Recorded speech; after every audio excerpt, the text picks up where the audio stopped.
Hey everyone, this is a quick rundown of the Midjourney updates from January. First up, Midjourney released Niji 7. For those who aren't familiar, Midjourney has their regular standard models like V6 and V7, but they also have a separate team that works on models specifically trained for anime and Asian art styles. These are the Niji models, and their latest release is Niji 7. To use it, you can add --Niji 7 to your prompt or select it in your settings. I'm really impressed with it so far. The line work is pretty incredible, colors are vibrant, and the typography looks really nice. Definitely better than what you would get out of the box for text with V7. If you enjoy making illustrations of any kind, I highly recommend trying out Niji 7. You can use your favorite V7 SREF codes with it, which is great. Some features aren't available yet, like personalization, mood boards, and omni reference, but they are coming soon. For personalization, they do have the image ranking task available on the personalized page, so you can get a head start on your Niji 7 profile if you want. I walked through a bunch of example Niji 7 prompts over in my Patreon community, which gives you a little insight into how I begin testing a new model. I'll link that down below in the pinned comment if you're interested. And it does sound like there will be a Niji 8 model, which could come out relatively soon. V8 is the team's main focus right now. They expect V8 to be ready for release in early February if everything goes well. V8 is expected to have much better text rendering, improved prompt adherence, better body and image coherence, and real-time previews. The real-time previews should be interesting. It means that we should be able to see some sort of image preview as we type our prompt. Your V7 SREF codes should work with V8, which is great news. There may be some relax mode limitations when V8 first releases. They have some new servers coming online in March or April, so until then their capacity may be a bit limited with the new model release. But we're getting very close to finally seeing V8, and I'm really looking forward to testing its capabilities. A new edit model has been in development alongside V8. I'm probably equally excited about V8 and the edit model. It will include better in-painting and multiple reference capabilities, so you can combine scenes with characters and objects more seamlessly. They also want to enable instruction-like editing, where you can type out the edits that you want to make, and Midjourney will do them. Right now, many people are using other tools in tandem with Midjourney for these kinds of tasks, and the team has said that that should become less necessary once V8 and the edit models are out. Retexturing should be much easier in the new editor, though it might not be a standalone feature like it is now. The new editor might just work well enough through instruction-based editing or other prompting that retexturing just works without needing a separate place to do it.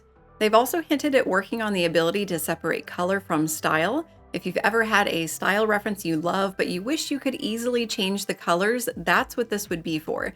It's not clear if that will be part of the new editor or if that's something that will come out later. The new editor should quickly follow the V8 release.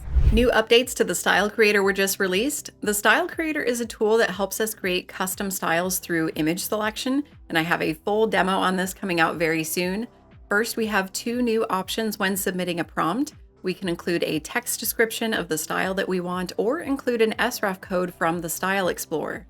Using these options will bias the first set of images that you'll select from in the Style Creator, so it sort of gives you a head start in being able to select images that are relevant to the style that you're trying to create. After you submit your prompt, you'll see a new scrolling-based interface. In the old Style Creator, we saw a fixed grid where we made our selections and clicked the Refine Grid button to submit a new style refinement job. Now you keep scrolling as you're making selections, and the style refinement jobs will be automatically submitted as you go. You can watch the boxes on the right here to know when a job will be triggered.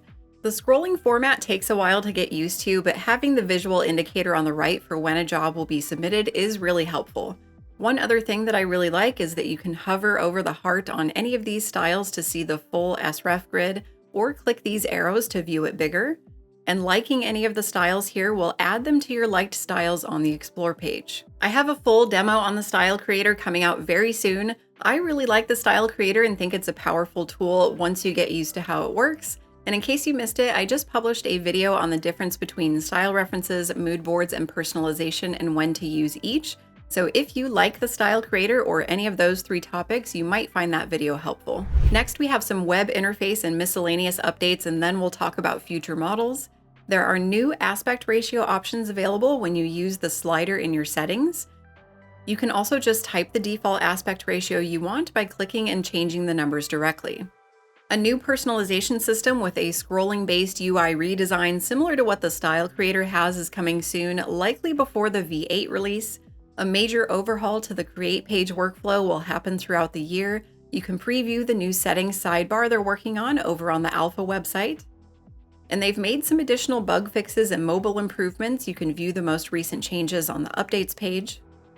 Midjourney is exploring the relationship between language, beauty, and images, and occasionally they ask the community to participate in research. Right now, they have a new task where you can rank microfiction. Go to midjourney.com/rank-text. Basically, you read 2 extremely short stories and pick the one that you like best.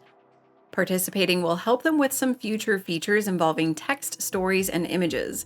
Some of the microfiction stories are kind of fun and some are kind of terrible, but if you have some extra time and want to help the Midjourney team out, this is something that you can do. Midjourney is expecting to announce 8 or more of their secret projects over the next 6 months. You can try to guess at what these might be by looking at the icons they added to their homepage a few months ago. The Rooms feature on the website may be replaced with something similar to a messaging forum. They are aware that some people use the rooms to help each other troubleshoot in a live interactive way, and they're also used in some community events, so they want to make sure that they preserve that functionality in whatever changes they make. If you're interested in Midjourney's community events, I'll link their events calendar down in the pinned comment. And we have a few other models to discuss. The V2 video model will likely not release until summer. This is partly due to the focus they have on getting V8, the new editor, and other features out the door, along with the new servers that they're working to get online. The new video model is expected to have better camera control, higher quality, and audio. V9, yes, that's starting to come up. V9 could potentially release within 6 months of V8 and should include a much larger dataset. As part of V8 development, they really overhauled a lot of their infrastructure behind the scenes, which should make future releases much easier and faster for them. They're also planning to update the upscalers after the V8 model is released. The current ones haven't been updated since V6. And 3D development is currently on hold due to not having enough team members to work on it at the moment, but it is still on their list of things they want to do. I do these wrap-up videos every month, so if you enjoyed this video, please consider liking, subscribing, and maybe even joining my Patreon community. Every month, I release detailed prompt guides, exclusive tutorials, and demos of new features. For the price of 1 coffee, you get access to my now 18 monthly guides and more. Last month's guide focused on changing camera angles with omni-references and creating characters with unique eyes. I'm also getting closer to releasing my first Midjourney course, which I'm really excited about. So if you like my teaching style, consider at least joining the free tier on Patreon. I'll be sharing more about the course with my community in the coming weeks. As always, thanks for watching, and I'll catch you in the next one.